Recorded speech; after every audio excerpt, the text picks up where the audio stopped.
ये गुपचुप ले गुपचुप पानी पूरी गोलगप्पा गुपचुप ए अभी के लिए गुपचुप लेके चौसा वाला। अरे हम ही डाले छिए गुपचुप में सबसे अलग मसाला। अरे खट्टा मीठा पानी सब मिले छे और खास करी के इमली के पानी डाले छिए है भौजी। एक बार खैबो तो हमरे खोजबो। अरे आबो आबो आबो मम्मी मम्मी मैं कुछ पूछ लेबो कुछ बुलाइलो छो ये हो गुपचुप वाला हिन्ना आबो हिन्ना। हां भौजी आबे छियो। एगो पहला टेस्ट करवाबो त केहन लागे छ। एगो भौजी है। अरे तो ई गुपचुप वाला पूरा थैला खा जा। एक तक तो बात की करे छो थैला की करियो। हां तीखा मार दियो की ओ ई नटाना के तुम तो एकरा सॉस डाल के टमाटर वाला हल। और सुनन भौजी है तीखा बने लगे तो हमरा तरफ से खा ले। नहीं हम माने खेबो बच्चा खिलबो। अरे चाखा के पैसा नहीं ले छिए ले। अरे चाखन पहना तो डीआर के रिकॉर्डिंग स्टूडियो मोहनपुर। आ खैबो एक बार मन है त खुश है, खैबो एक बार मन है त खुश है। भौजी खाइलन गुपचुप है हमारो छैना में गुपचुप है। लगता बढ़िया खैबा भर पेट हो, लगता बढ़िया खैबा भर पेट हो। गुपचुप का किछा तो हर रेट हो, गुपचुप के बतबो अपन रेट हो। ए भौजी अरे मधेपुरा खगड़िया भागलपुर सब जगह हमरे गुपचुप का ऑर्डर हुए छे।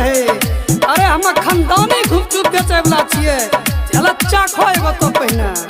अच्छा तो हाथ प्लेटो में गुपचुप कैन हो लागे छ, चोखो तोरो महकै छ। खैला के बादे अब पता चलथौ। अरे खान भौजी है चोखा में काला नमक और धनिया डालले छिए, नेम्बो भी छे लेखा। मधेपुरा खगड़िया में छै पूरा नामी गुपचुप बेचे वाला छियै खानदानी। अरे बाप रे बाप स्वाद तो बड़ा बढ़िया छौ हो। आहो चल देखिया वो बेसी झरो ने फुटे हनी, खट्टा मीठा मिल के दहो पानी, खिलबो जल्दी लागे बड़ी धूप हो, खिलबो जल्दी लागे बड़ी धूप हो। भौजी खाइलन गुपचुप है हमारो छैना में गुपचुप है। अरे खान है भौजी लजबाई कहना छे। पैसा तो आधे दियो हम तुरंत दियो रे न होलिए है लेन हमरो तरफ दूगो फ्रीम। ए फ्रीम खिला फुसलाबै चाहै छौ की? तोरा पता नै छौ हमरो सोई चौकीदार छै कै।